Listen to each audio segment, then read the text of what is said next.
11월 22일 라이브 방송을 시작하겠습니다. 또 잠시 시작하는데 이 머릿말이 다 날아갔어요. 그래서 곤치기보다는 그냥 시작하고 나중에 제가 정정을 해 올리겠습니다.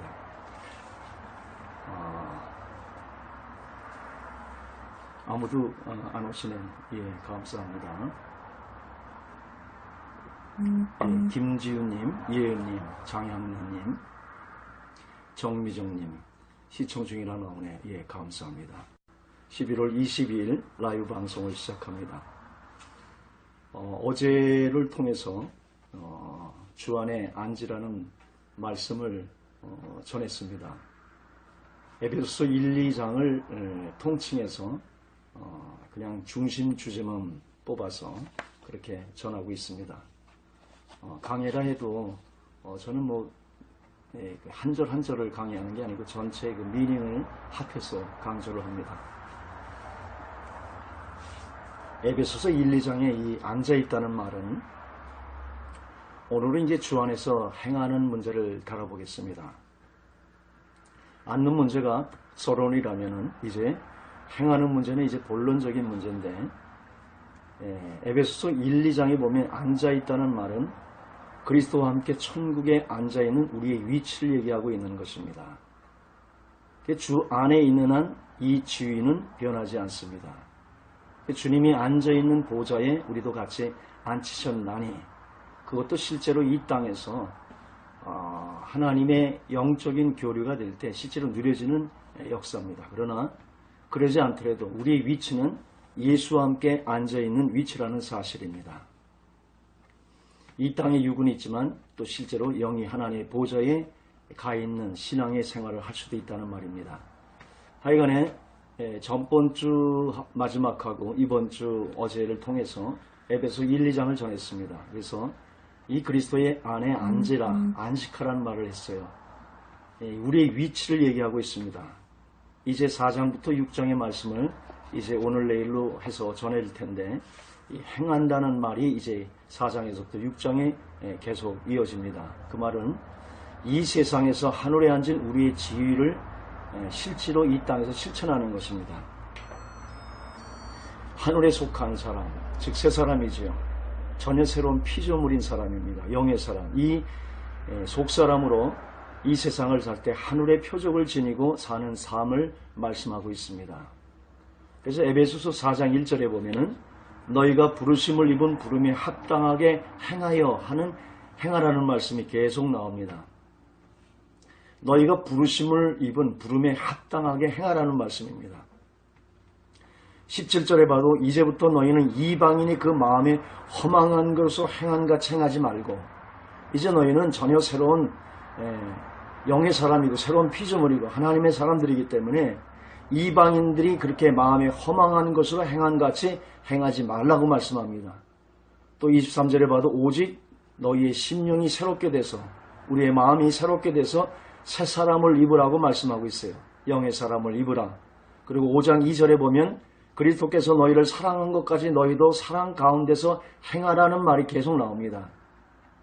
그리스도가 우리를 사랑한 것 같이 너희도 사랑 가운데서 행하라고 말씀합니다. 또 8절에 봐도 이제는 주 안에서 빛이라. 우리의 영체가 이제 우리의 속사람이 영체를 입어 하나님의 영원한 세상의 부활체로 나올 텐데 그게 빛입니다. 빛. 우리 영의 사람은요, 여러분이 영의 눈이 띄어지면 볼 거예요. 빛입니다. 빛. 빛의 자녀처럼 행하라는 것이에요.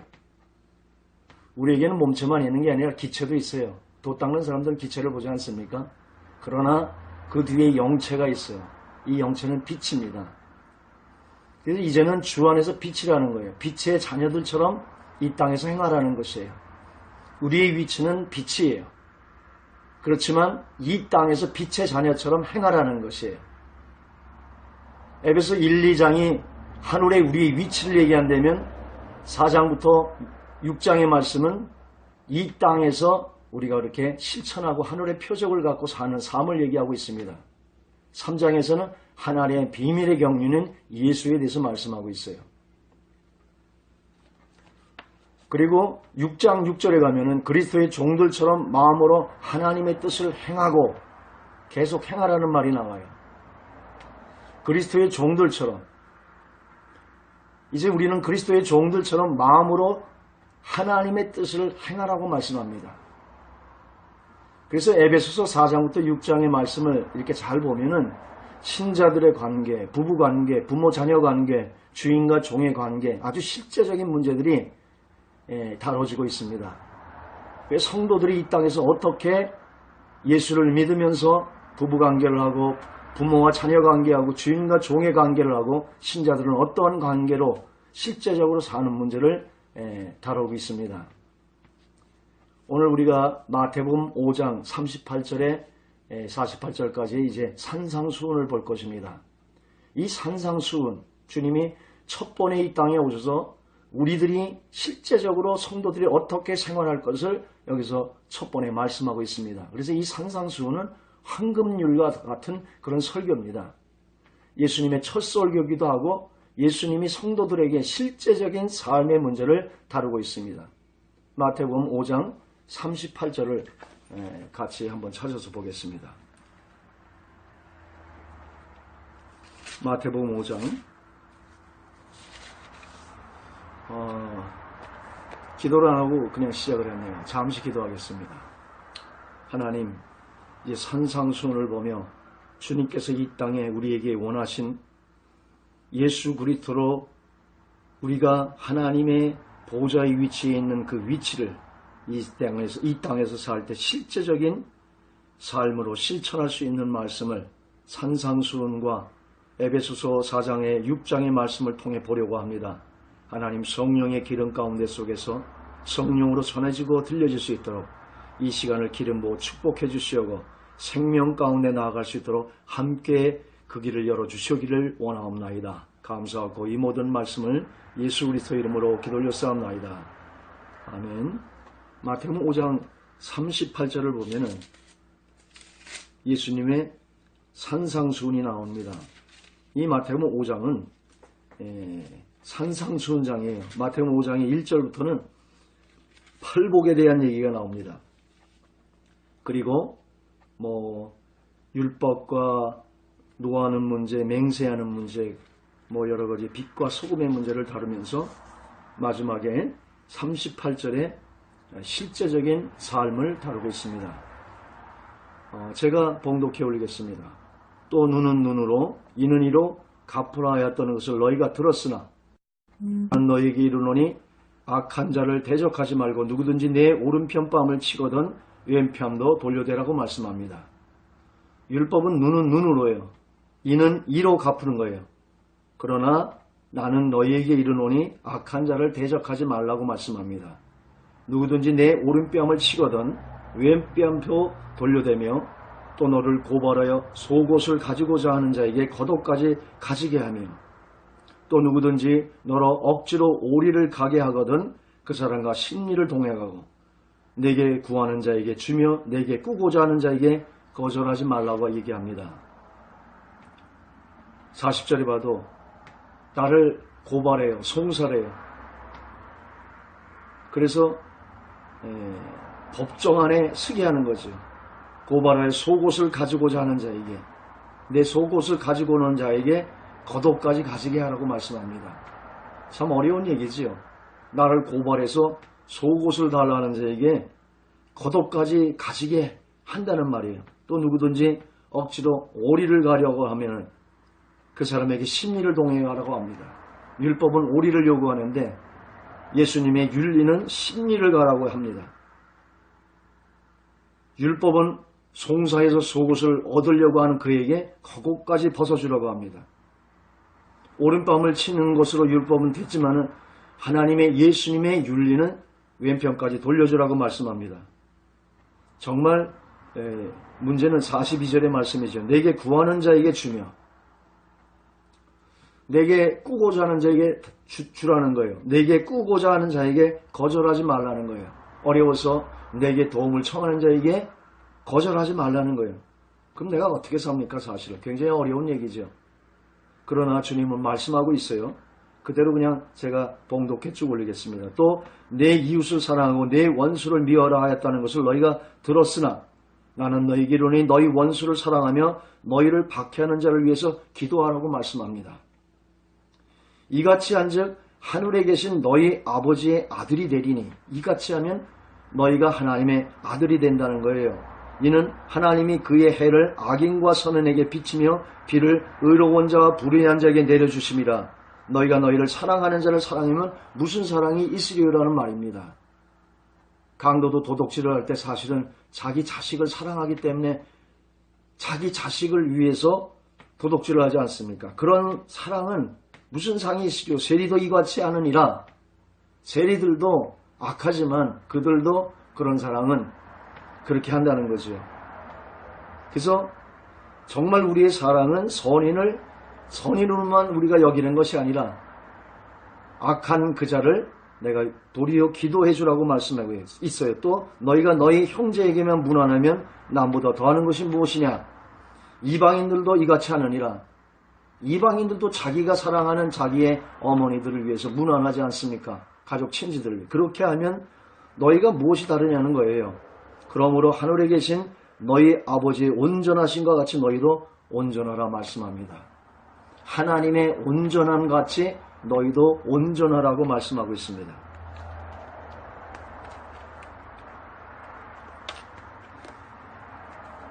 저는 사실은요, 초기에 은혜를 많이 받았어요. 아무것도 잘 모르기 때문에 하나님이 어느 단계까지 끌고 올려가셨어요. 그 끌고 가던 그 기간은 참 신비였죠. 그러나 하나님은 계속 그 신비 속에 있게 하지 않습니다. 어느 순간인가 십자가 가운데 나를 넘겨 내 안에 그리스도가 살기 위해서 광야 길에서 떨어뜨리는 하나님의 역사가 있습니다. 그러나 어떤 단계에 굉장히 하나님이 신비한 하나님이 여기서 계속 대화하듯이 살던 기간이 있었어요. 상당한 기간이. 제가 그래서 늘 얘기하는 겁니다. 누구를 봤다 들었다 어떤 신비 체험하는 것을 신령한 단계라고 느끼지 말라는 거죠. 저도 그때 그런 줄 알았어요. 그런데 어느 순간까지 딜리버리 해주는 것이 그 단계에 거기서 광야길에서 떨어뜨리면은 내 자아가 그대로 다 살아있습니다. 뭐 은혜 좀 받았다고 여러분 변한 거 하나도 없습니다. 그 은혜 충만함은 어느 단계까지 끌고 가는 거죠. 그래서 너무 자랑하지 않기를 원합니다. 도리어 곱게 믿음으로 신앙생활한 사람들이 그런 체험한 사람들에게 상처받습니다. 그래서 너희가 본고로 믿느냐, 보지 않고 믿는 자가 더 복되도다고 그랬어요. 사실은 엄밀히 말하면 그런 체험들이 많은 사람이 복된 것이 아닙니다. 그걸 주지 않으면 믿겠습니까? 나는 그런 체험 없으면 여기까지 올 수가 없어요. 그러니까 하나님이 체험이라는 건 믿음이 없는 자에게 주는 거예요. 어떻게 보면 체험 없이 믿는 자가 가장 복된 자입니다. 큰 믿음이에요. 상처받지 마시길 원합니다. 성경에 분명히 있어요. 보지 않고 믿는 자가 더 복된 겁니다. 그래서 보기로 해도 믿었으면 복된 것이죠. 그래서 제가 은혜 체험을 자랑하지 않습니다. 그러나 저는 은혜 체험이 없으면 이 길까지 오지 않았기 때문에 제 은혜 체험을 굉장히 소중하게 여깁니다. 첫번에 주님이 여기서 대화하듯이 살았어요. 주님이 무슨 옷을 입고 무엇을 먹는 것까지 참견해 주세요. 제가 그렇게 다시 그 삶 속에 들어가는 게 꿈입니다. 천국같이. 하나님이 그 맛을 보여주셔서 그 단계가 있다는 걸 알고 끊임없이 지금도 끊임없이 그 단계에 들어가기를 원합니다. 그러나 첫 번 단계보다 두 번째에 들어가는 단계가 더 높은 단계입니다. 제가 얘기하고자 하는 것은 첫 번째 은혜를 받았는데 그때 역사가 많이 나왔어요. 우리 교회의 성가대장이 제가 은혜 받는 걸 보고 소문을 내가지고 많은 사람들이 오고 또 병도 낫고 또 귀신도 쫓아내고 뭐 그런 역사들이 많이 강하게 역사했습니다. 그래서 사람들이 굉장히 많이 어떤 그런 은사사역적이 있는데 어느 날 주님이 너는 말씀이 부족하니 말씀으로 돌아가라고 그러더라고요. 그래서 제가 그때부터 안 하기 시작하고 방 안에 들어가서 말씀을 보기 시작했습니다. 한 6개월 만에 나온 듯해요. 밤만 날라주고 성경만 보던 기간이 있었어요. 그때 주님이 성경을 어떻게 인도해 주냐면은 그때 말씀해 주셨어요. 너는 한 자를 띄지를 말고 창세기 1장을 시작했으면 요한계시록 마지막 장까지 그냥 쭉 읽으래요. 제가 지루하면 이렇게 건너뛸까봐 메뚜기처럼 주님께서 그 방법도 알려주셨어요. 그때의 그 성경은 얼마나 좀 신비한지, 그때 그 컴퓨터에 커셔라는 게 있었습니다. 딴딴딴딴 이렇게 빛이 돼가지고 이렇게 가듯이 글자가 살아서 움직여요, 실제로. 그런 체험을 저는 초기에 했어요. 성경 읽으면서. 한 줄 읽으면 눈물이 쭉 나서 무릎 꿇고 또 기도하고. 그래서 6개월 동안에 저는 6개월 동안 밥만 3끼 먹고 봤는데 1독밖에 못했습니다.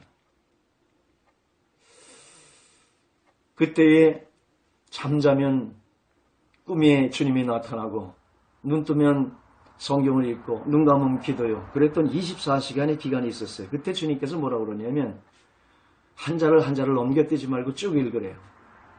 그래서 이제 구약을 읽기 시작했습니다. 뭐 이해가 되겠습니까? 그러니까 여기다 그냥 끊임없이 이해가 안 되는 거 퀘션을 얘기하고 줄 긋고 이해가 안 된다고 동그라미 치고 막 그러고 뭐 누가 누구를 낳고 누가 누구를 낳고 하는데 도대체 이거 뭐 읽을 수가 없더라고요. 그래도 하나님이 하란 대로 쭉 했어요. 얼마나 신약이 그리운지. 신약은 쉽지 않습니까? 그래서 그냥 구약을 보다가 이제 겨우 신약이 왔어요. 얼마나 깊은지. 그래서 신약을 읽는데 마태복음 1장에 가니까 누가 누구를 낳고 또 시작하잖아요. 그러다가 이제 예수님의 산상수훈이 나오잖아요. 팔복이 나오고. 그래서 얼마나 기분이 좋은지 모르겠어요. 그래서 이제 성경을 읽기 시작하는데 산상수훈 5장을 딱 넘어가는데 이거는 난 여기서 신앙에 자신이 없어서 포기할 뻔했습니다. 하나님의 온전하신 같이 온전하라는 거예요. 이게 가능합니까? 나는 여기서 진짜 신앙의 딜레마를 크게 겪었어요. 야, 이거 어떻게 해나. 은혜는 받아가지고 기쁨 가운데 기도하고 말씀 보면서 막 꿀과 꿀송이 같이 달고 막 눈물을 흘리고 회개하고 그러다 또 보고 막 눈물에 그냥 여기서 징징그려가지고 진물이 날 만큼 그렇게 울면서 성경을 봤는데 막상 정말 내가 원했던 신약의 마태복음의 5장도 안 돼가지고 난 신앙을 포기할 뻔했어요. 야, 이거 대단한 것이구나. 신앙 이거 아무나 하는 거 아니구나. 하나님의 온전하신 것 같이 너희로 온전하라는데 난 자신이 없었습니다. 그게 어떻게 됩니까? 하나님의 온전하신 것 같이. 그때 은혜를 받았으니까 뭐 오른편 때리면 왼편 들여댈 수도 있겠더라고요. 누가 5, 6 정도 간다 그러면 10리까지 뭐 그렇게 발휘할 수 있을 것 같아요. 그런데 뭐 원수를 뭐 사랑하며 나를 박해하는 자를 기도하라. 뭐 은혜 받았으니 거기까지 가능한데 속옷을 달라면 겉옷을 줘야 된다는 거예요. 이건 자신이 없어요. 또 누가 꾼다 그러면은 돈을 다 줘버리면 나는 이제 어떻게 삽니까? 누가 꾸고자 하는 자에게 거절하지 말래요. 막 이런 얘기를 쭉 들으니까 도대체 자신이 없는 거예요. 나는 여러분들이 대단하다고 생각해요. 그 은혜를 받고도 나는 신약에 5장이 못 돼가지고 신앙을 포기할 뻔했습니다. 근데 여러분들은 그런 은혜들을 안 받고도 어떻게 이 신약을 막 몇 독씩 하고 또 이 5장을 그냥 지나가는지 난 도저히 이해를 못하겠어요. 하여튼 여러분들은 이 귀절을 접하고도 신앙을 포기하지 않았다니까 나는 여러분들을 대단한 신앙인으로 알고 위대한 신앙으로 제가 여러분들을 압니다. 다시 한번 말씀해드리면 눈은 눈으로 이는 입으로 갖고 악한 자를 대적하지 말며 내 오른편 뺨을 치거든 왼편을 돌려내고 속옷을 달라면 겉옷까지 주고 오리를 가자 하면은 심리를 동행하고 구하는 자에게 주며 꾸고자 하는 자에게 거절하지 말며 원수를 사랑하고 박해하는 자를 위해 기도하라. 나는 돈도 없었어요. 꾸려고 하더라도 내가 다 털어줘봐야 얼마 안 되는 돈이에요. 그러나 부자가 이 귀절을 접할 때는 이게 얼마나 이게 어려운 귀절이겠습니까? 나는 산상수훈 팔복에 있는 이 5장을 보면서 마지막 절이 이 얘기하면서 다치지 않습니까? 심령이 가난한 자는 복이 있나니 이렇게 5장이 시작해서 맨 마지막 절이 하늘에 계신 너희 아버지의 온전한 같이 너희도 온전하라. 이 말로 끝나는 이 말씀에서 전 기절할 뻔했어요. 정말 내가 이거를 할 수가 있겠는가. 신앙 초기에 그 은혜를 받았는데 마태복음 5장에서 신앙이 자신 없어서 포기하려 했다니까요. 여러분들은 대단한 신앙인들이에요. 우리는 이 예수의 말씀이 부당하고 불가능한 요구라고 생각을 합니다. 나에게 피 입은 그들을 어떻게 용서하고 부당한 요구들을 어찌 할 수 있는가? 그들을 사랑한다는 것은 생각일 뿐 실제는 불가능하다고 생각합니다. 그리고 이 교훈들은 성자들이나 속세자나 나와는 무관하다고 생각합니다. 그러나 이 산상수훈은 예수님의 첫 말씀이세요. 신앙의 초보에게, 대중들에게 한 깡초보, 예수님이 초보 대중들에게 한 깡초심자들에게 하신 말씀이라는 사실이에요. 오늘 제가 설교하고자 하는 그 요지는 이 신앙의 딜레마를 해결하고자 하는 것이 오늘의 설교의 요지예요. 우리는 이런 것을 성자들이라 하는 것이라고 생각합니다. 나 같은 속세에 있는 사람은 불가능한 거라고 생각을 하는데 하나님은 이 땅에 오셔서 첫 초신자들에게 모아놓고 하신 첫 설교라는데 저는 더 충격이었습니다. 이것이 어떻게 가능할 것인가? 이것이 예수님의 윤리예요. 율법을 넘는 은혜 받은 우리가 율법을 넘는 예수님의 윤리예요. 예수님의 윤리는 초월적인 법입니다. 이건 인간이 할 수 없는 초법을 요구하고 있어요. 그러니까 맛있는 것이에요. 나는 알 수 없으나 그런 초법적인 윤리를, 사랑을 선포하기 때문에 많은 사람들이 자기는 못하지만 동경하고 있는 거예요. 그런데 예수님은 오늘 이게 동경의 말씀이 아니라 실제적인 말씀을 얘기하고 있는 거예요. 초보적인 신앙인들에게 말씀하고 있는 것이에요. 그러니까 더 딜레마에 빠지는 것이에요. 아, 말씀 참 좋다. 기독교는 참 사랑을 얘기하는 좋은 말씀이 있구나. 그래서 불교에서도 참 선생이라고 예수님만큼은 존경합니다. 선지자라고. 구세주인 걸 모르고 선지자라고 그랬죠. 선생이라고 그래요. 기독교를 비판을 하지만 예수만큼은 이 초법적인 윤리를 얘기하기 때문에 참 존경을 합니다. 우리도 그렇습니다. 근데 예수님은 실제적인 하나님의 말씀을 가지고 첫 설교를 하고 있는 것입니다. 우리에게. 우리는 지금 10년, 20년, 30년을 믿었지 않습니까? 바로 첫 설교에게 예수님을 찾아온 이 세상과 마주치는 첫 설교에서 이것을 우리의 실제적인 문제를 가지고 너희들이 행하라고 그렇게 나오고 있습니다. 내게 나오는 자는 율법을 넘는 초법의 윤리가 있어야 된다고 우리에게 말씀하고 있는 것입니다. 선악과의 문제를 한번 다뤄봅니다. 선악과를 따먹은 후에 사람들은 선악의 표준을 따라 삽니다. 자신이 스스로 하나님을 독립해서 하나님이 되어서 선과 악으로 모든 사람을 판단합니다. 그것을 먹으면 하나님 같이 되는 게 아니라 사탄의 말은 항상 꾀임이에요. 동산 모든 것을 먹지 말라 하더냐 하나를 먹지 말라 하는데 그러면서 합니다. 말씀으로 이겨야 돼요. 말을, 논리를, 이론들을 없는 걸 얘기하지 않습니다. 모든 것을 먹지 말라 하더냐 그러면서 하나를 먹지 말라 하는데 그러니까 하와가 뭡니까? 자기 생각을 그 말씀에다 더 얹어가지고 먹지 말라는데 만지지도 말라는 말 하나를 더 집어넣습니다. 그리고 먹으면 죽을까 하노라 퀘션을 던집니다.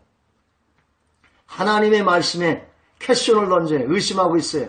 정령 죽으리라 했으면 정령 죽는 것인데 죽을까 하노라 말씀을 자기 생각에 변형을 시킵니다. 그러니까 뭐예요? 사탄은 힘을 얻어가지고 결코 죽지 아니하리라 말씀합니다. 하나님은 정령 죽으리라 그랬는데 결코 죽지 아니라 완전히 반대해서 하나님의 말씀을 도전시키는 것이에요. 말씀은 말씀대로 살아야 돼요. 그러니까 이게 뭐냐면은 인간에게 지혜에 하나님과 같이 된다는 그 모든 이방 종교의 마지막은 자기가 하나님이 되는 거예요. 사탄의 마지막 그가 원하는 게 그거였으니까 거기서 땅에 찍힌 거니까 하나님 같이 되는 게 아니라 자기가 스스로 독립해서 하나님에 대해서 선과 악을 판단해서 이 세상에 80억이면 80개의 생각들이 다 달라지게 분리가 돼서 두 사람이 하나로 합칠 수 없어 분리하고 싸움하고 거기에서 모든 문제들이 나오는 거 아닙니까? 그래서 사망과 죽음과 죄와 어둠의 이 세상에 분리가 되는 것이에요. 뭘 얘기하려고 합니까? 선악과를 얘기하는 거예요. 이 땅의 선악과를 따먹은 아담의 후예들은 선과 악의 표준에 따라 삽니다. 의와 불이 선과 악, 옳고 그름의 기준에 따라서 자기의 생각대로, 자기가 자란 환경대로, 자기가 배운 그 틀대로, 자기 기준에 따라, 자기 논리로 자신을 정당화시키는 것이에요. 이 세상의 모든 것은 논리화시키는 것입니다. 그래서 논리화시켜서 많은 사람들을 자기 편에 끌어들이면 표를 얻는 것이고, 그가 지도자가 되는 것이고, 대통령이 되는 것이고, 자기 논리지요. 그게 선악과의 이 땅의 삶입니다. 모든 싸움에는 네가 옳으니 내가 옳으니, 네가 틀리니 내가 맞느니, 이 옳고 그름이 있는 것이에요. 교회의 문제도 성도의 문제도 그 이면에는 다 옳고 그름의 선악과의 원리가 있는 것입니다. 그리고 그 중심에는 자기가 하나님이 돼서 선과 악으로 모든 사람을 판단하고 있는 것입니다. 이 판단이 교회에서 이루어지면 교회가 깨지는 것이고, 성도 안에서는 분열이 일어나는 것이고, 모든 교회의 싸움, 이 세상의 다툼과 모든 것은 옳고 그르니, 지금 한국에 일어나는 이 모든 문제도 내가 옳으니 네가 옳으니 이 옳고 그름의 선악과의 원리 속에서 일어나는 것입니다. 이것이 세상의 윤리예요. 세상 살아가는 세상 사람들의 법칙이에요. 마태복음 5장과 에베소서 4장부터 6장의 말씀은 이러한 원리는 이방인들과 불신자들과 세리들과 죄인들의 원리라고 말씀합니다. 예수 믿는 우리들은 이러한 선악과의 원리가 아니라 전혀 새로운 원리가 적용되어야 되는 것입니다. 선과 악의 옳고 그름으로 사는 사람들이 아니라 전혀 새로운 하나님의 선악과의 원리가 아니라 전혀 새로운 하나님의 원리로 살아가는 새로운 한 무리가 둘째 사람 예수의 머리로 한 새 사람이 된 인류의 새 인류가 등장하는 것입니다. 그들은 새로운 윤리를 가지고 나오고 새로운 원리를 가지고 나오는 자들입니다. 그리고 새로운 원리로 이 땅을 초월해서 사는 하나님의 사람들의 원리가 거기에서는 나오는 것입니다. 우리는 이방인들과 세리와 죄인들과 저들의 원리가 아니라, 저들의 선악과의 원리가 아니라 나의 가정과 이 세상을 살아나가는 모든 것 속에 새로운 원리로서 등장해야 되는 예수를 머리로 한 새 사람이 이 인류의 둘째 사람으로서 등장하는 것입니다. 교회는 만물의 충만이 담긴 곳입니다. 이 새로운 원리를 배우고 실천하고 훈련하고 실습하는 장소가 되어야 하는 것입니다. 그래서 로마서의 교리를 배우고 에베소서의 윤리가 필요하다 생각해서 중간에 본가를 바꿔서 에베소서를 전하고 있는 것입니다. 분명히 하십시오. 교회는 세상의 원리가 아닙니다. 전혀 새로운 둘째 사람 예수를 머리로 한 새 인류가 등장하는 것입니다. 그 새 인류는 옛 인류의 선악과의 원리가 아니라 전혀 다른 예수의 윤리와 예수의 원리가 적용돼야 합니다. 그것을 배우는 것이 교회요. 그래서 예수님이 머리로 해서 만물의 충만이 담긴 곳이 교회라고 얘기했어요. 그리고 영광스러운 교회라고 얘기하며 티도 흠도 없는 교회, 그의 필로, 그의 물로 씻겨져 나오는 전혀 새로운 하나님의 새 인류를 이 땅에 시작한 것입니다. 그것이 예수님이요, 그분이 생명가오, 그분과 닮은 한 무리가, 예수의 닮은 무리가 이 땅에 등장하는 것입니다. 여러분은 교회에서 이 원리를 배우고 실천하고 훈련하고 실습하는 장소인 것입니다. 그것이 생명가입니다. 그 원리가 생명과의 원리예요. 이 원리는 에덴 동산에서부터 하나님이 추구하려 했던 원래의 원리였습니다. 창세기 2장에 보면은 동상에 대표되는 이 생명과를 먼저 먹으라 그래요. 그 다음에 선악과를 먹지 말라 그래요. 그러니까 하나님이 원하는 것은 생명과를 먹어 그 생명을 내 안에 담아 그 생명이 내 안에서 인도 교통함과 인재와 그 영광 속에서 하나님께 나아가길 원하는 것이에요.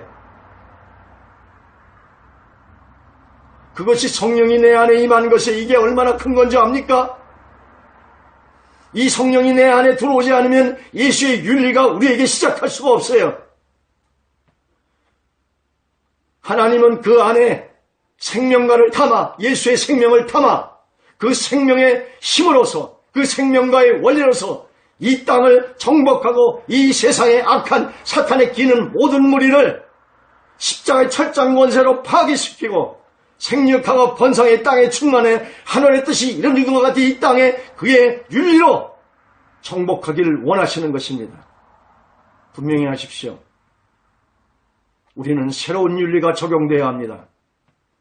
예수 믿는 이상 이제는 전혀 다른 예수의 윤리가 적용되어야 합니다. 그리고 그 윤리를 이루는 생명과의 원리가 적용되어야 하는 것입니다. 아담은 밖에서 하나님을 만났어요. 비록 무음한 자로 하나님과 얼굴을 대면하듯이 만났지만 무음한 자예요. 그러나 그는 하나님을 에덴 동산에서 밖에서 만났어요.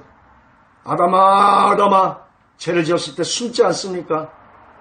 그러나 우리는 오늘도 쓰러지고 내일도 쓰러지고 이유 가운데 속에서 오늘도 밥 먹듯이 그렇게 죄 가운데 있지만은 성령이 내 안에 있어서 그분이 하나님이어서 모든 것을 가능하게 하는 원인자가 내 안에 있다는 것이에요. 아담은 무음했지만 그 안에 하나님을 못 담았고